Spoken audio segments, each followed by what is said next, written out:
Hello, everyone. We are Team 9, and this is our Project 3 final presentation. My name is Sid, and I am a junior in business analytics. I'm Nick Chapman. I'm a senior in accounting. My name's Caden Wisdorf. I'm a senior in finance.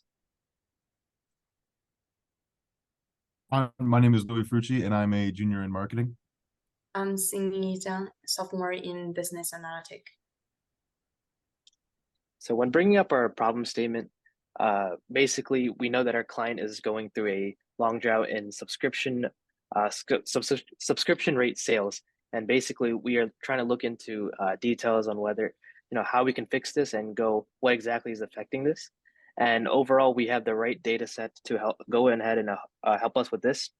So when moving on to our data set, we have a customer shopping trends data set. And in this data set, we have things such as, age, gender, the items purchased, and, so much more details to basically, help us solve this problem. And, passing it on now, we will have a more in-depth details on that. So for our actual model, we decided to use a logistic regression model. This is because the label is subscription status of the customer, and since it's a true or false, it has to be a logistic regression. And this model can show how various factors and purchase information influence subscriptions. So if you look at the top right, you can see the query I ran to create the model.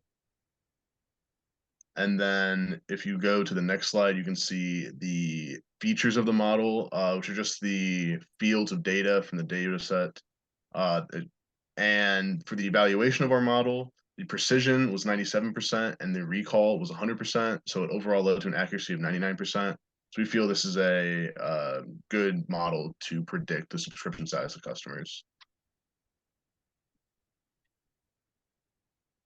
To go over the analysis a little bit, ultimately our data set results can lead to informed decision making, and that will be gone over more in the recommendation slide. But here's a little bit on the data right now. So the first graph on the top right here, we notice that for ages 40 to 49 is the most likely to subscribe. So definitely opportunity for targeting demographics and ages. And then also found that customers selecting express shipping had significantly increased probability of subscription.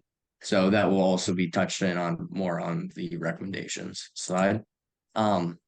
We also found that of the people that are subscribed, 63% of those take advantage of promo codes, creating opportunity on different marketing strategies. And then lastly, we found that there was seasonal variation in subscription rate, and we found that summer is the highest and winter is the lowest subscription rate. Definitely more opportunity can be found with this data. So heading in off the analysis of that analysis with some key insights. First off, we ran some queries to see which features impacted the subscription status the most. Then the queries that we ran were provided with plenty of useful information and features that were primarily not predictive of subscription status, including gender and type of item bought. When seeing this information produced by our queries, we can run diagnostics on the best method to find a solution and key in on different features that are predictive of subscription status. Understanding how all the features can impact the predicted label is key to help create a marketing strategy and targeting potential customers. Age on from that, we're going to go right into recommendations for this firm. So the first recommendation is to create initiatives for the age 49 to 40 age group, emphasizing their interests and needs to boost subscription rates. Examples are highlighting the unique value of a product and others. Our second recommendation is enhance shipping options beyond just standard to addresses customer preferences and potentially increase subscription rates as well there. The third would be leveraging the popularity of promo codes among the 63% of subscribed customers by implementing targeted campaigns with those age groups, etc. For our reflections, our clients' decline subscription rate and use acquisition requires immediate attention. By implementing the recommendations, we can enhance our customer engagement, address key marketing points, and ultimately achieve sustainable subscriber growth, ensuring our long-term successful in competitive market.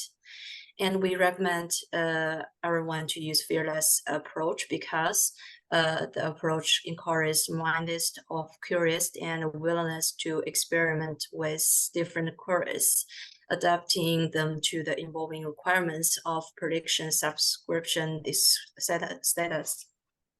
And when we trying to creating the modules, we use a lot of trials and errors. We met several errors, and I think that the fearless approach lead us to better queries and deeper understanding of the data that we present today. Thank you.